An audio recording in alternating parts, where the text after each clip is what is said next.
Hi, folks. Thank you so much for joining us tonight here. Color Music Collective and Qlout Qollective's Pride Month panel tonight. We're so happy to be featuring two really incredible panelists tonight and for you to get to know a little bit about both of our organizations. My name is Marcella. I'm the executive director at COMC. My pronouns are she, they. And yeah, thanks again for being here tonight. So I will throw it over to Quinn and Jace to talk a little bit about Qlout Qollective. Yeah. Hi guys, my name is Jace. Quinn and I, hi, we are the co-founders of Qlout Qollective, and my pronouns are he, him. And basically Qlout Qollective has just been a project we've been working on this year that it seeks to bring about representation for queer people within the music industry. A lot of what we do include blog posts and artist partnerships and this panel. So welcome. Awesome. Thanks so much. Quinn, anything you wanted to add before we jump into introductions? No, just really looking forward to this great panel. Awesome. Thanks. So we'll start with introductions. Cori and Kaitlyn, if you could just say your name, your pronouns, company, and clients. Whoever wants to kick it off first, go for it. Yeah, I'm happy to go first. I'm with my mobile phone, so I just see the speaker. So sorry if I weirdly stop talking.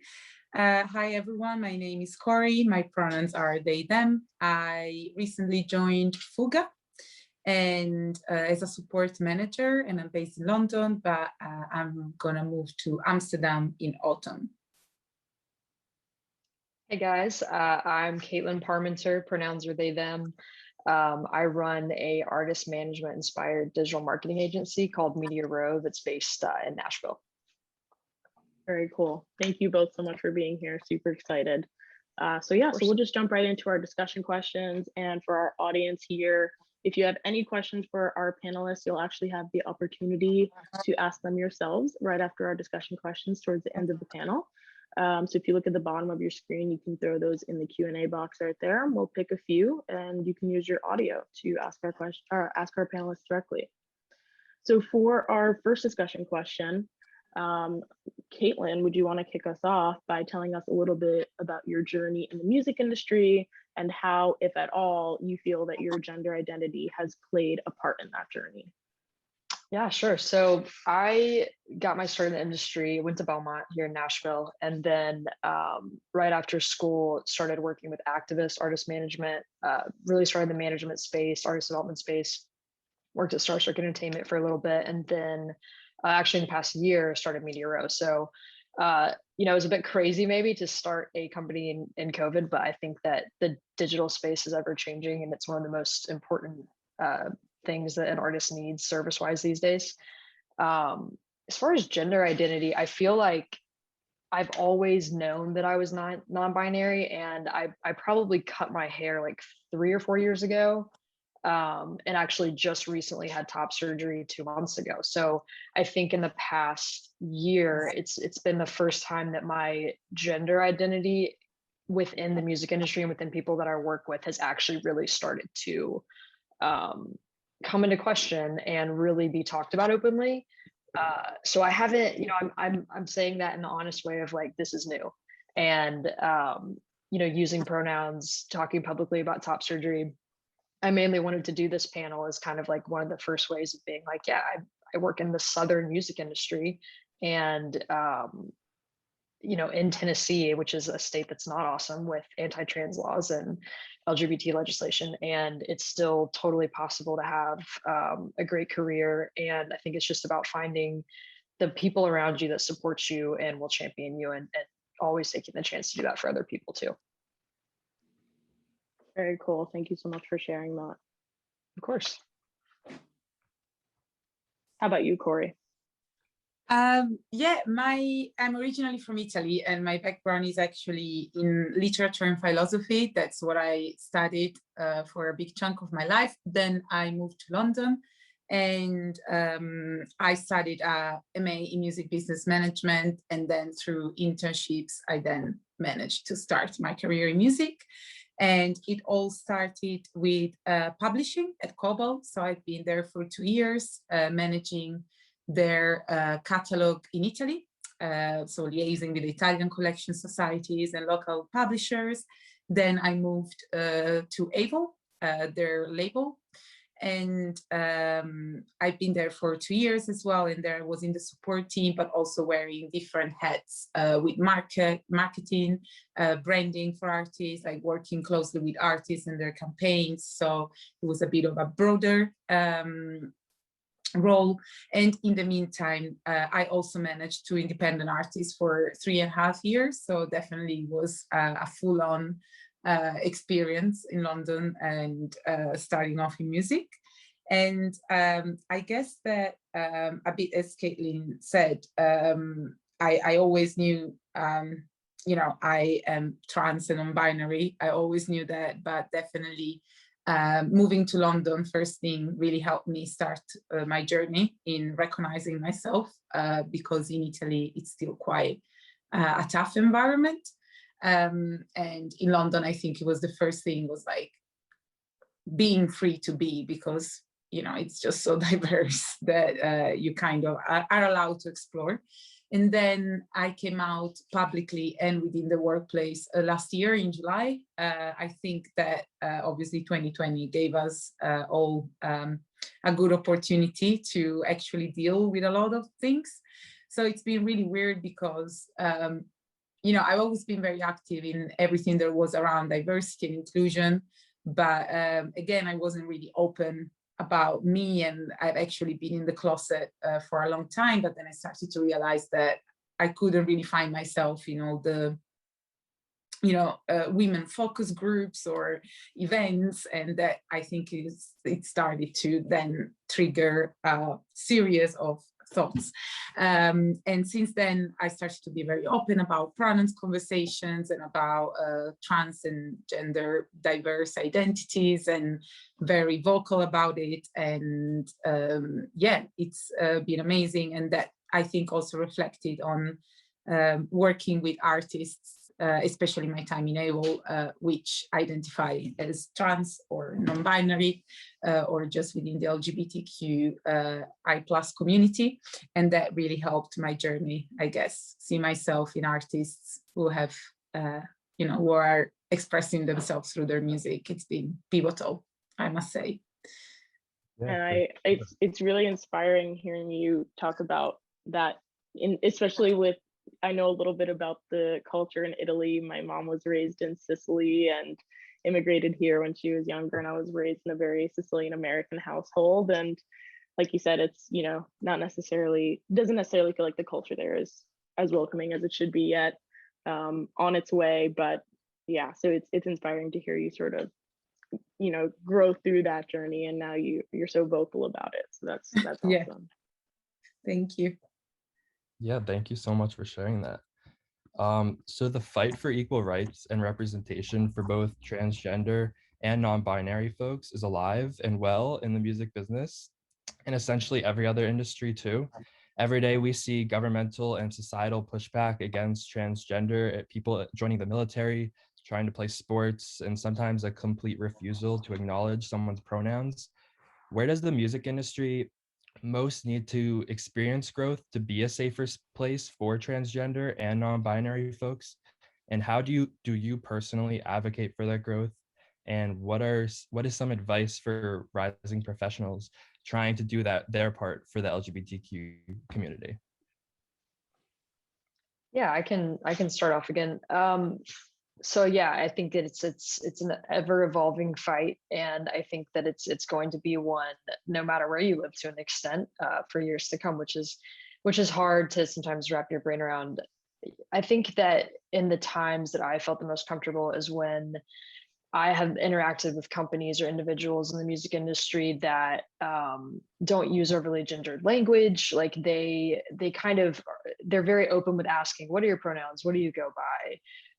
What does your spouse do? I think honestly, it's one of the simplest but most powerful things you can do to help kind of alleviate the fact that we live in a very binary society, and that most people see things in male, female, gay, straight, and don't acknowledge the spectrum that that goes with both.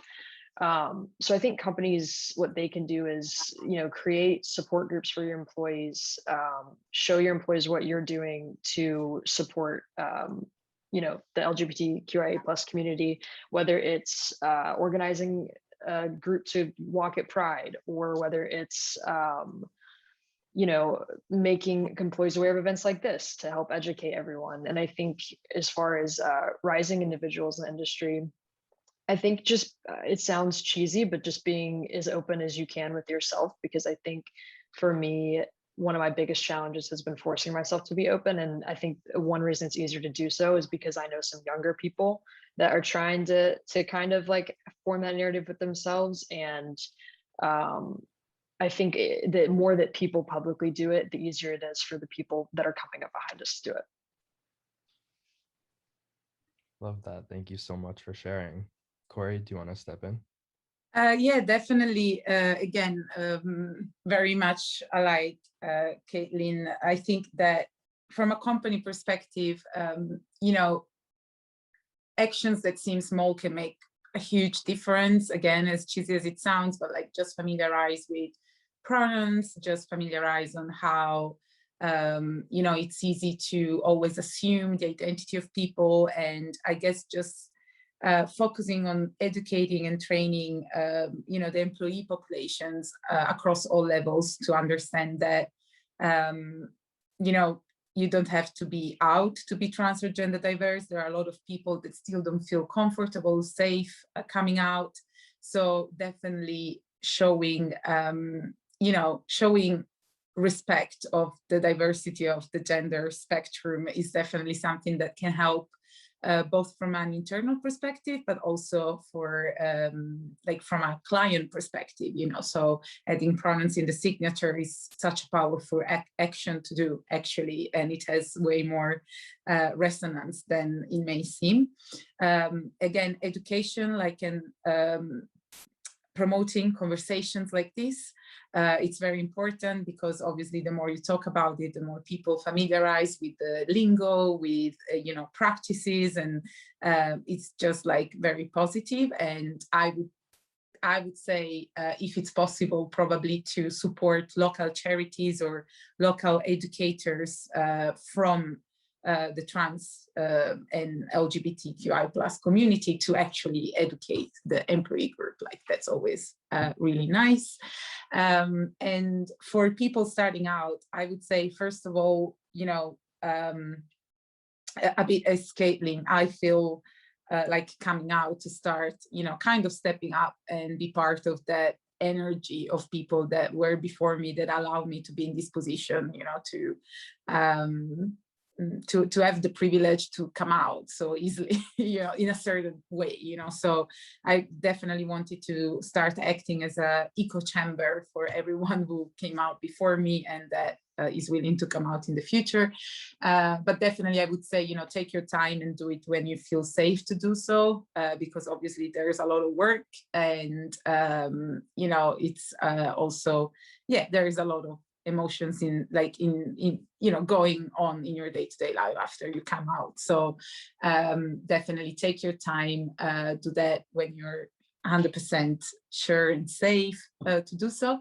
And also, I think just support the community, there are trans artists out there, there are non-binary artists out there.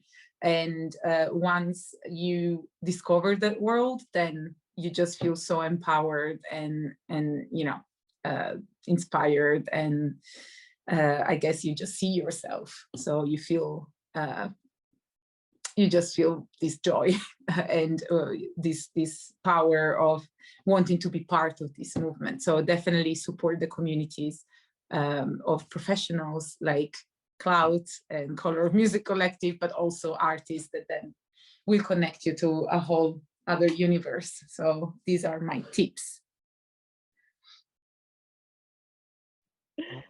Yeah, thank you so much for that sentiment, Cori. I really liked what you said about, there's a lot of emotions involved with all of this, and especially when you come out, this is when the whole process first starts, and this is when queer people tend to face most issues in their lives, is when they do come out.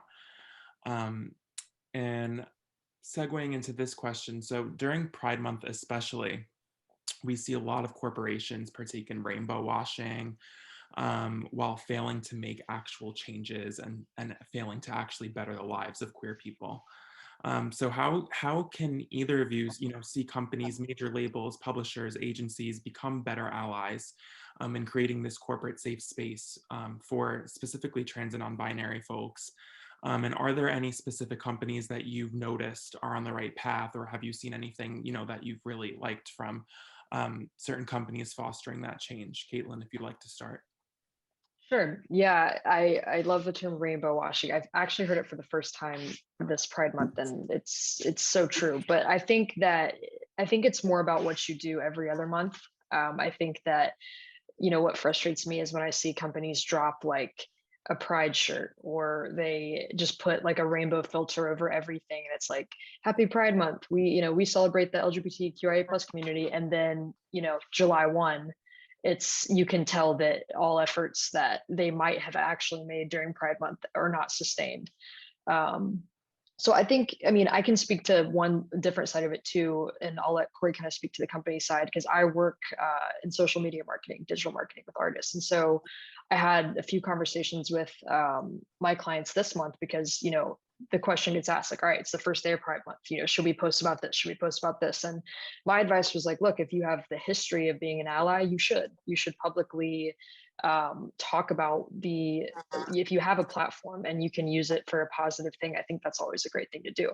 I think you have to be authentic in your messaging. And if you have not, especially if you haven't been known for being an advocate, if you have never posted openly about supporting any other queer, trans, non-binary artist, professional, anything, I think it can get sticky a little bit, because then I think it's very easy for fans and consumers to see, okay, this is just because it's June 1st, So I think that it lends itself a little bit to the last question too, in ongoing education, and that's something that companies should do every month. And Cori, I liked your point about even just having your pronouns and email signatures, or asking your employees to list their pronouns. I think that when I see a company that has that in their signature, to me, that signals safe space, because it's like, okay, well, it's a company that actually thinks about these things.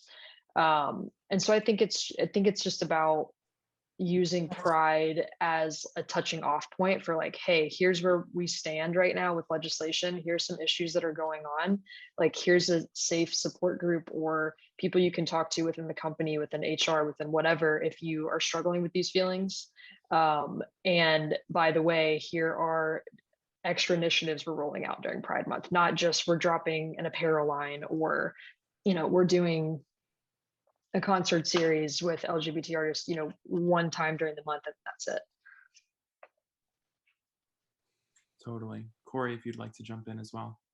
Yeah, again, I echo most of Kaitlyn's thoughts. I think it's Pride Month. It's a beautiful, beautiful moment. But as all the how to say the celebrations in a year, like International Women's Day month, International Women's Month, or Black History Month, like, it's great, and that month, that period of time, can really be used to curb events and educations and amplify certain topics, but definitely the work must be done every day.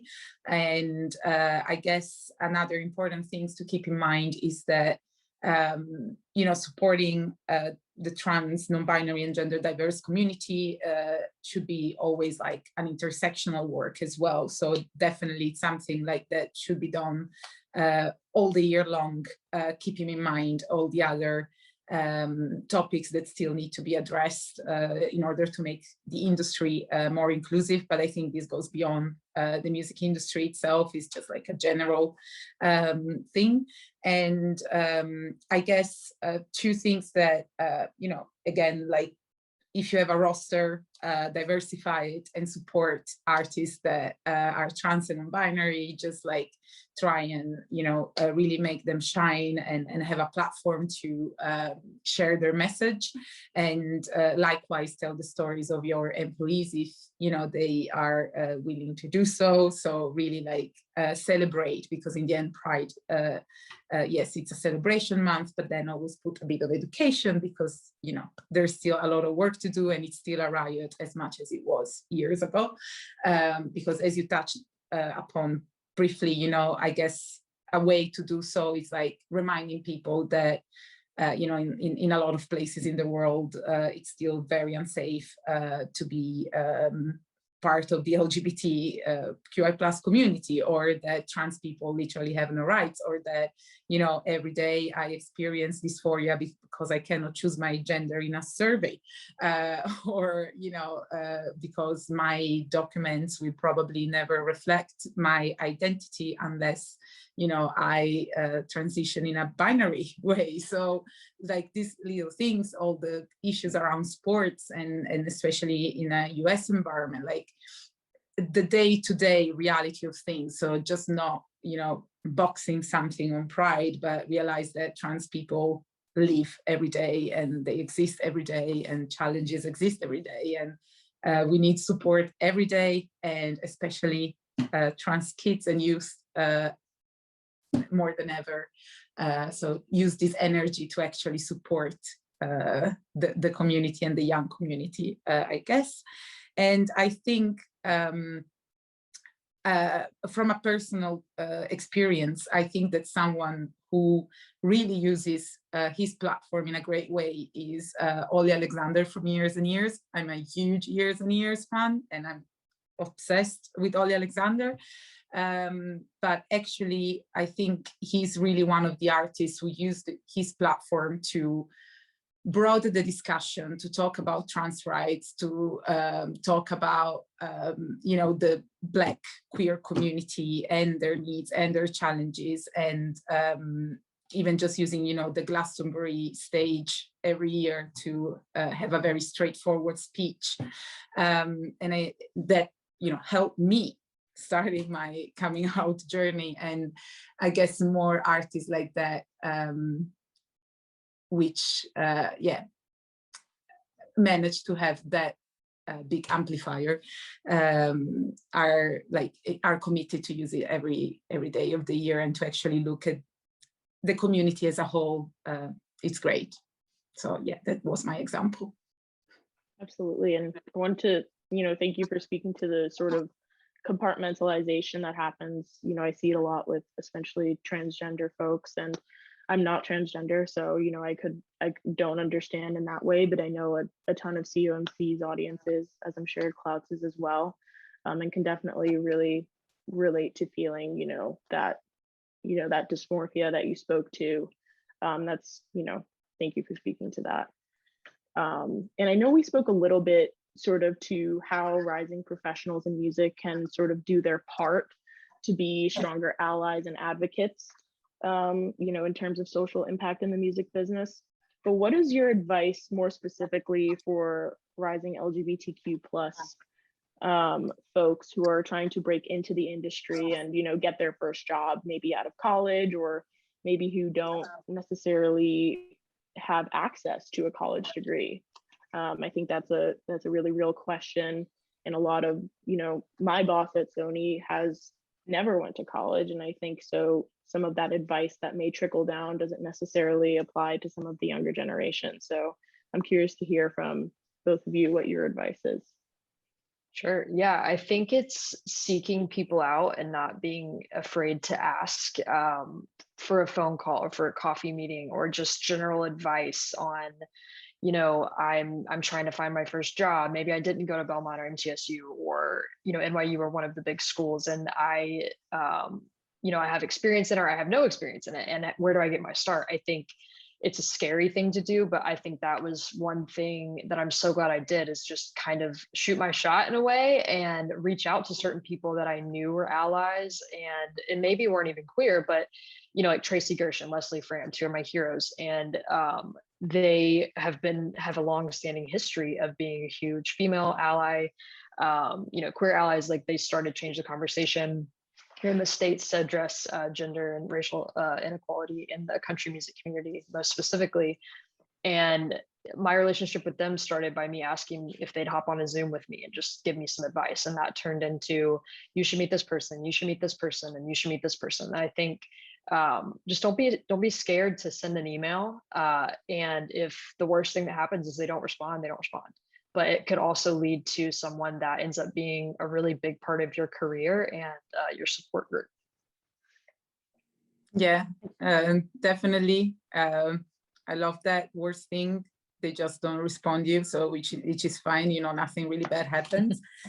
Reach out, because you'll find someone that it's, whether an ally, you're passionate, or it runs a community or a collective, so definitely reach out. And I think my other advice is don't be scared to start your own thing to build up your portfolio. Like if you're passionate about something and you think you want to work in a certain sector of the industry, definitely start doing things. Like it has value, like even if it's not within a company, even if it's an up and coming artist, like just do your thing and start building a portfolio showing that you are knowledgeable about a certain topic and that you have experience in that. I think that's sometimes overlooked, because someone can feel that until you land a job in a certain company or working with certain artists, you are not doing it. But actually, you just start your career by doing things. So if you're passionate about artist management and you have friends who's an artist, like that's a great opportunity to start, you know, knowing yourself around management and having something to say when you reach out to people, you know, and maybe that's a nice icebreaker if you want to talk with other artist managers, or, you know, social media, help with social media and learn from there. So that's my tip. Find what you're passionate about and know that your passion and the work you put behind it, even if it's not institutionalized, has a lot of value, and it's going to help you bring on those conversations. Echoing that too, I feel like I know a lot of managers that their relationship started with their client that way, where they were either in college or they were both younger, and it was like, hey, you're an artist and I want to be a manager, so why don't we just kind of figure it out and create a mini portfolio, to your point. If you're an artist, graphic designer, manager, I mean, there's always little case studies and examples that you can build that you can then pass along to these people that you want to, you know, email to set up a meeting and say, hey, this is kind of what I've done on my own. And to me, when I get emails like that, it's really impressive, because it's not just like, hey, who's hiring and what can you do for me? I think it shows an initiative. Like, yes, I didn't do this for a major label, or I'm an artist, I'm not signed to a major label, but here's, you know, a SoundCloud link of 100 songs I've written in the past year, or here's a whole portfolio of social media graphics or cover art or whatever that I helped my buddies do. I think that goes such a long way and is a really great piece of advice. For sure. I really love that. I mean, you just never know what can happen through one email. So that's really good advice. One more question. Who inspires you the most professionally and personally? Well, I already kind of said their names. Leslie Fram, Tracy Gershon are two of my big heroes. I think that they are, you know, women in their industries that, especially when they got their start, it was not a place for women in the industry, especially not a place for, you know, women in the industry that were publicly supportive of everything that they're publicly supportive of. So they're my biggest inspirations, just because, you know, professionally, my biggest inspirations, especially because they've used their platform for things that don't necessarily advance their career. Like Tracy spearheaded CMT Equal Play, and, you know, really, or Leslie, sorry, spearheaded CMT Equal Play and was such a huge force in getting that initiative signed, where equal female and male music videos were played. So you got the same airplay. Tracy's been huge in Brandy Carlisle's career, and, you know, helping create the example that Brandy is for so many young artists and queer artists and just queer people, you know, individually. personally, my wife is my biggest inspiration. I mean, I know that's cheesy as hell, but she's just the type of person that is always going to be the biggest supporter of anyone she loves, and she is a little firecracker, and so she would be the first to correct someone on their pronouns real quick, or speak her truth super openly, and that's something that's hard for me to do. So she's really helped me become more open and more proud and more demonstrative of like my pronouns and what I want to be called and all that, than I think I would be if I wasn't with her. I love that. Yeah, well, for me, from a professional perspective, I must say that my list would be really long. I just love looking up to people in my journey and recognize the impact that they had. So it will literally be infinite.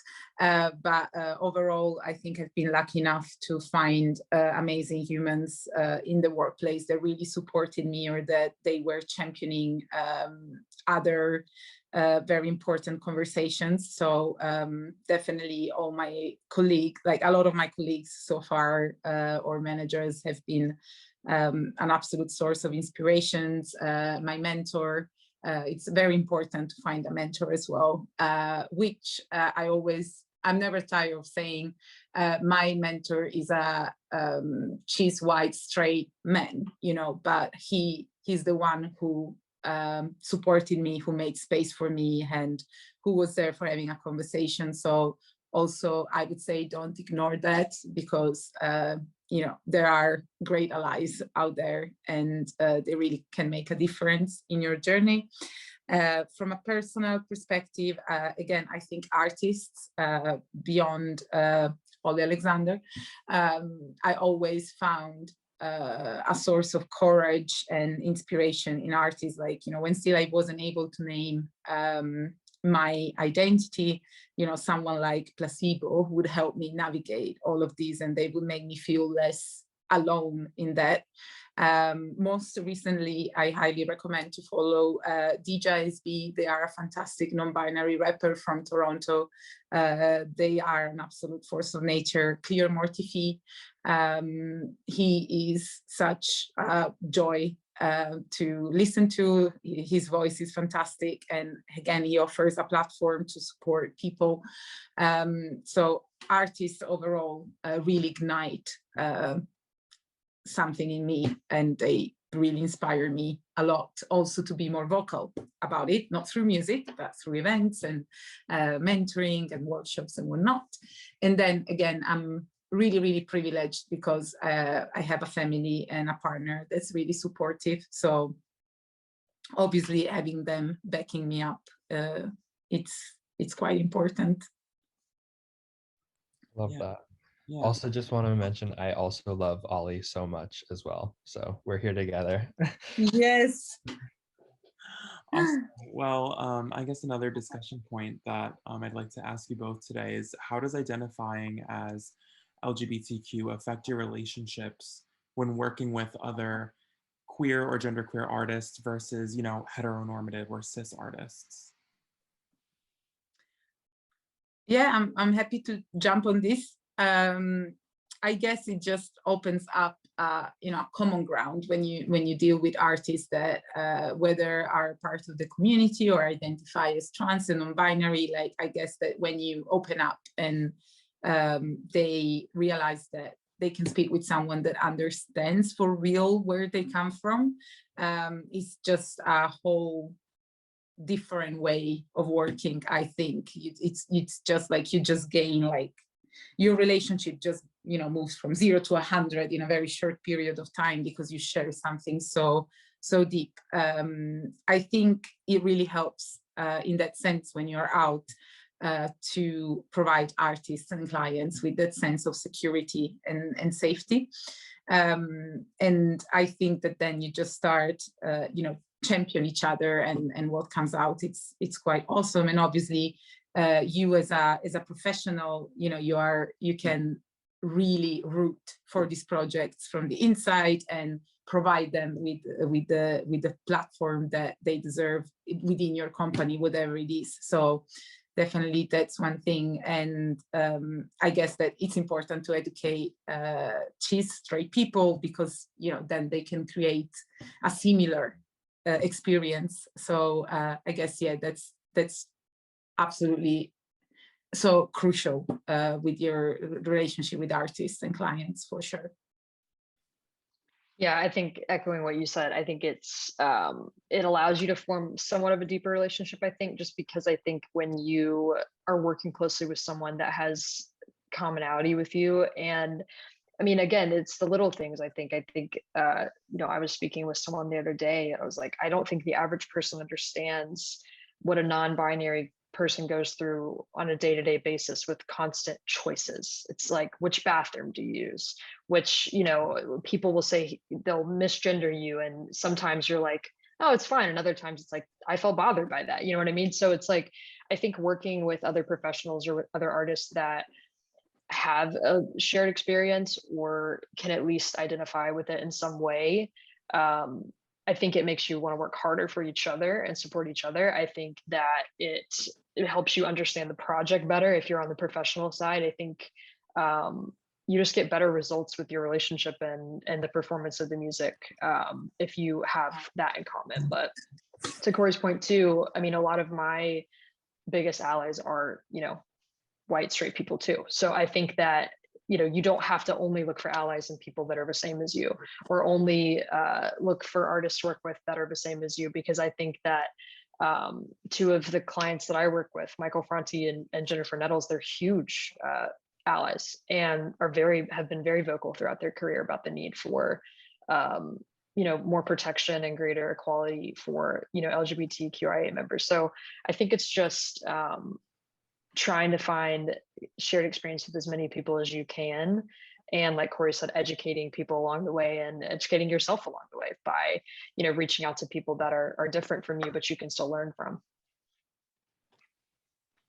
Totally. Thank you both so much. And I think with that, we have like a few questions in the Q&A. The first one I actually want to kick off with is from Emily. She messaged me and let me know she's unavailable to ask her question live, so I will ask it for her. But thank you for the great question, Em.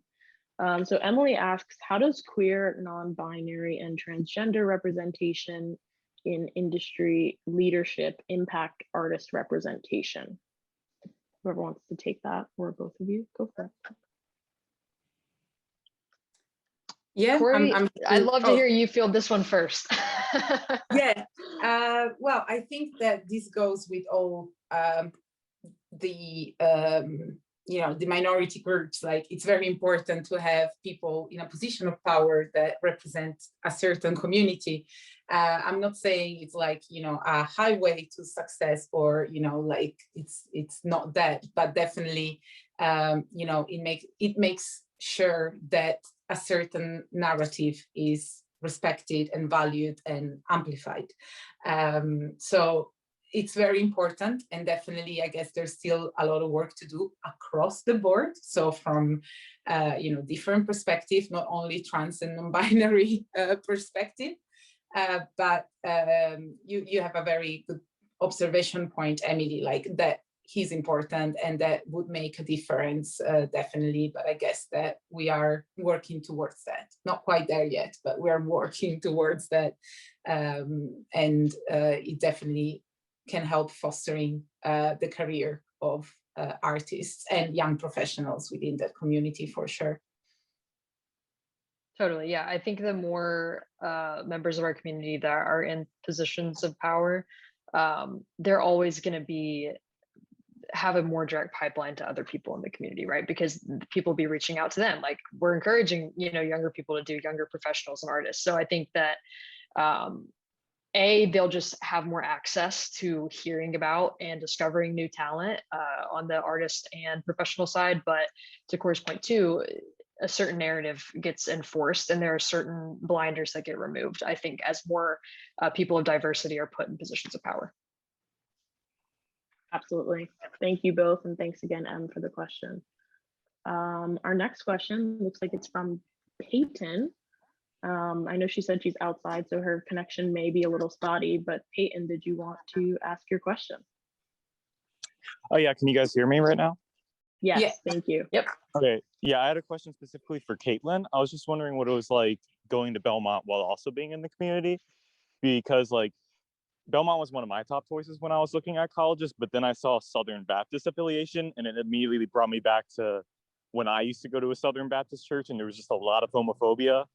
So I didn't think it would be like the best idea as a queer person to go there. So I just wanted to know what your experience was like with it.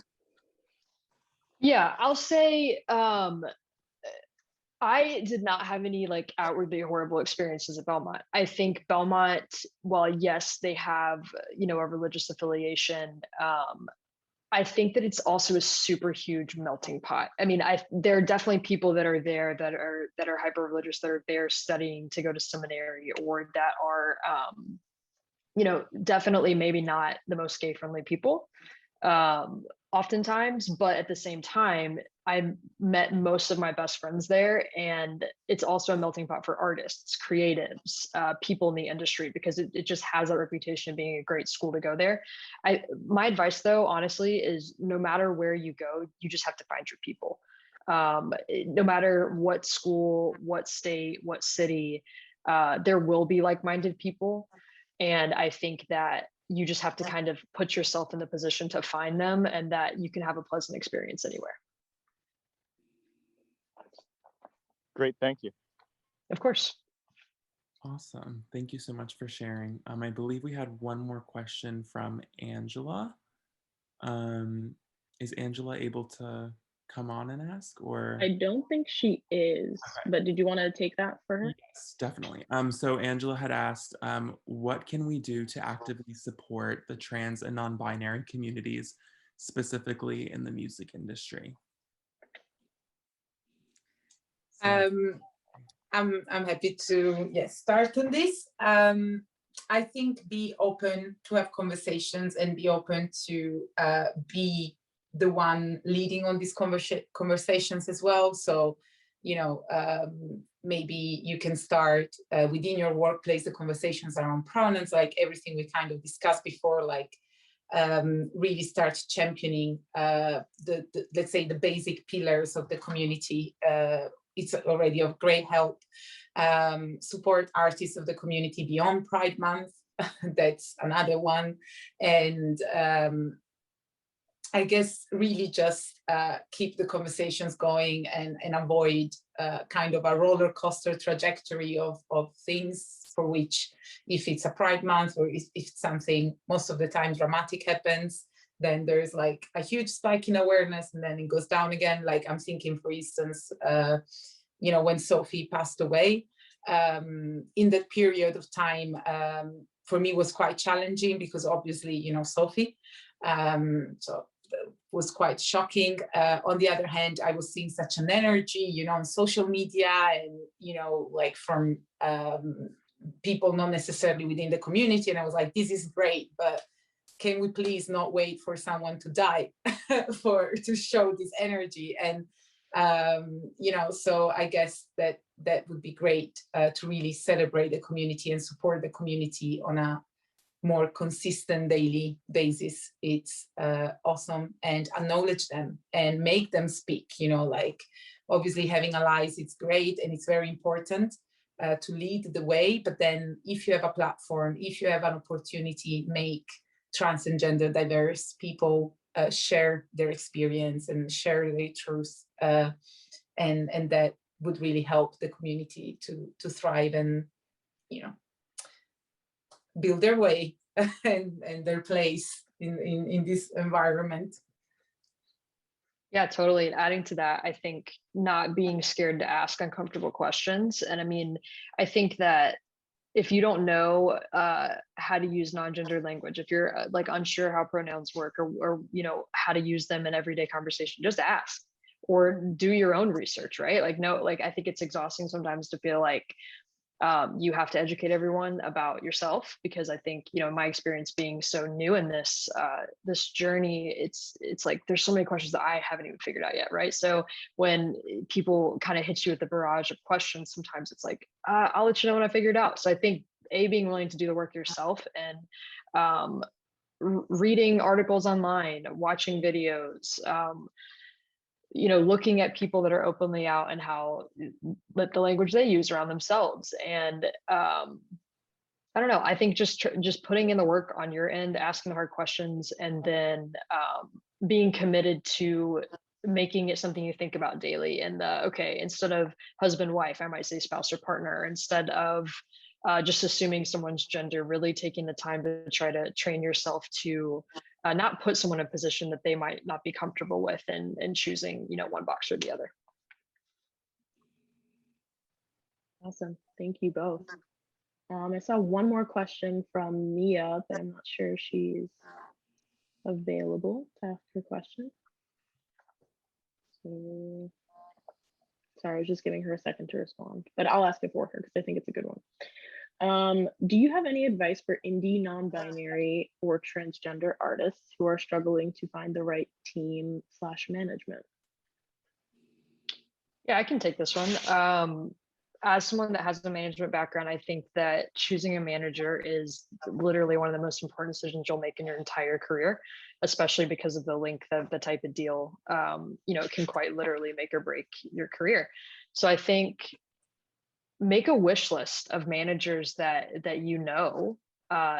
like what I would say is make a list of your favorite artists and that have kind of achieved the level or lane that you're looking for. See who represents them. If you find a common thread of, okay, well these people are kind of involved in these types of artists, and they've helped champion their artists in this way, and this way, reach out to them. Again, like an email never hurts. I think also, don't feel like you have to have a hotshot manager or someone that has, broken an international superstar. I think that a lot of times you can find the team you need in the people around you, the people that you're in school with, or other young professionals, if you're not in school, other young professionals that are trying to build their portfolio, and, not being scared to kind of grow with someone. I think that someone that is young and hungry and is trying to build their career at the same time will always work harder for you and with you than someone that has already kind of had their client, list, their success, made their money, and they might only be working on certain projects they want to work on that, already have a certain trajectory.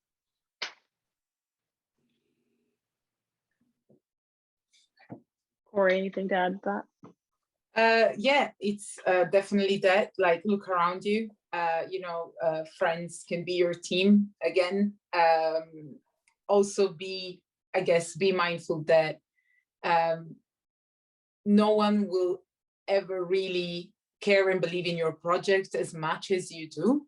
But you can find people that are very close to that. And as Kaitlyn said, passion goes a very long way. So don't look only for the big names, but sometimes finding people that are very passionate about your project can really make it or break it. And then I would say, do your research in terms of also, which are the collectives around you, which are the networking events around you, the networking platforms. Like, in terms of UK, there are a few that I can mention. I don't know how relevant they are, but I don't know, Women's Connect, I like networking, Boudica, they're all places where actually, you can just maybe subscribe to a mailer and, see people seeking for experience in management or design, whatever, social media, or, you can make a call to, someone to, like, I'm looking for something. So definitely do your research around your scene, your local scene, and that's full of very important assets that you may not even know they are there. So do your research locally and around you, and usually the answer is there. So definitely do that. I'd say too, and be authentic. Sorry, it's very cheesy. I'm sorry, it's almost 1 a.m. so my brain is very slow right now. You're good. But that's what I wanted to say. Be authentic. Again, very cheesy, and you say, oh, like, it's a buzzword, definitely.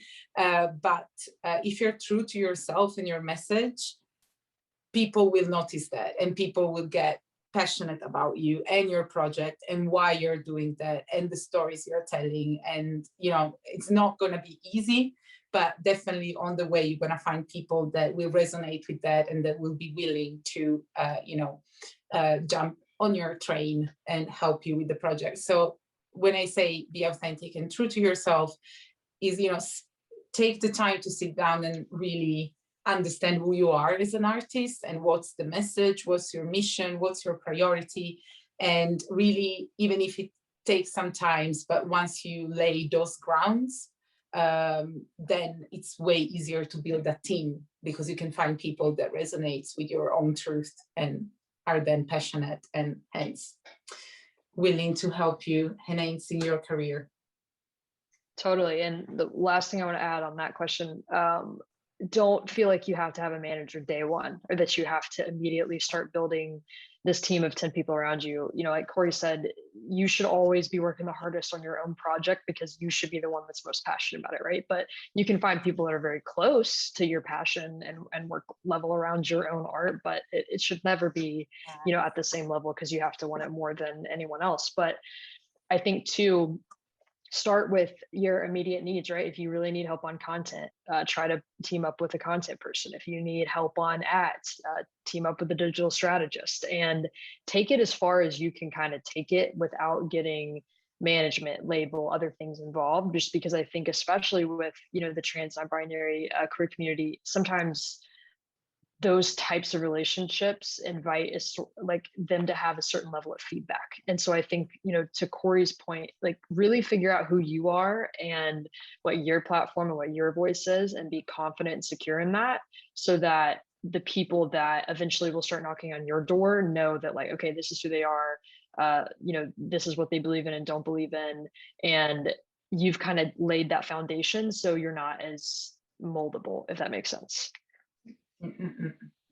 It does, yeah. Yeah, and also, like, just a final tip, you know, the two artists I managed, they were first my friends, they still are my friends, and the artist manager relationship, it's very unique, it's very intense, it's very deep. I think that personally, stepping back from management, it's been one of the hardest breakup stories I've ever had in my life, excruciating.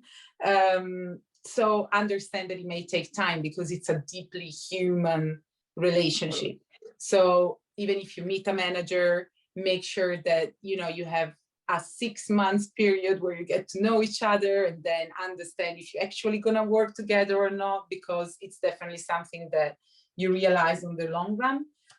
So don't rush into think again, because definitely, you know, there's a lot of, I know it's a lot of work from an artist perspective, because an artist should make music and not really think about everything else, but you can make it, you can build the foundations that Kaitlyn was mentioning, and find the right person, have a trial, see how it goes. But I would say don't rush into that, because it's a very powerful relationship, in a good way, in a bad way. And always, you know, I guess the other advice is, if you can, at any level, always try and have a contract with that person, so that, you know, because usually you don't think about it, because you're like, oh, but I'm just starting out, whatever. Also, when you, like, sorry, now I'm, you know, going into a tangent, but like, also when you write a song, when you co-write a song, when you co-produce a song, like, always make sure to have all your paperwork in place, you know, familiarize with collection societies and publishing, and just like having all of those things in place can really help you, having someone on board, because again, they realize that you have a knowledge of your business as an artist. So definitely have, you know, to save some time for paperwork always, because then they can, you know, really help both sides when circumstances change. So yeah, that's another tip. Absolutely. Thank you both so much. Really great advice. And that's it for our Q&A, but I think we do have time for a quick wrap up. Quinn, did you want to take that? Sure. So just out of curiosity, who are some artists that you guys are listening to right now? Either queer or non-binary, gender fluid, whatever. I'm a big Fletcher fan. And then there's this new artist named MikiRatsula. I think I'm probably butchering their name. But I think they're in a network music group, and they did this beautiful video about their top surgery and how their partner was instrumental in their recovery. And I think I think that it was probably a lot of people's first experience with seeing like fresh top surgery scars, or kind of like having insight to that experience, because it's such an intimate experience, and it's like the recovery and the process is so much more in depth than I think people realize. So I thought that was super powerful. Like I was scrolling through Instagram and I see that video and I'm like, wow, that this is like a mainstream music video that is being pushed by a major label. Yeah, for me, well, I'm always I'm always looking for new artists in the community. I host a radio show for a London station, so radio, which the aim is to promote gender diverse, trans, non-binary, and female artists. So there's a lot of new music always coming around. I was preparing my Pride playlist today. But beyond Clear Mortifi and DJSB, I would really advise to listen to Lynks and Zand. Two fantastic non-binary artists based in UK. I'm really fond of them, and a bit on Kaitlyn's point, they're very visual as well, so it's just really powerful to see not only to listen to stories, but to actually see some emotions and thoughts represented as they are, you know, on a screen. So definitely them. Another artist I'm in love, SansSoucis.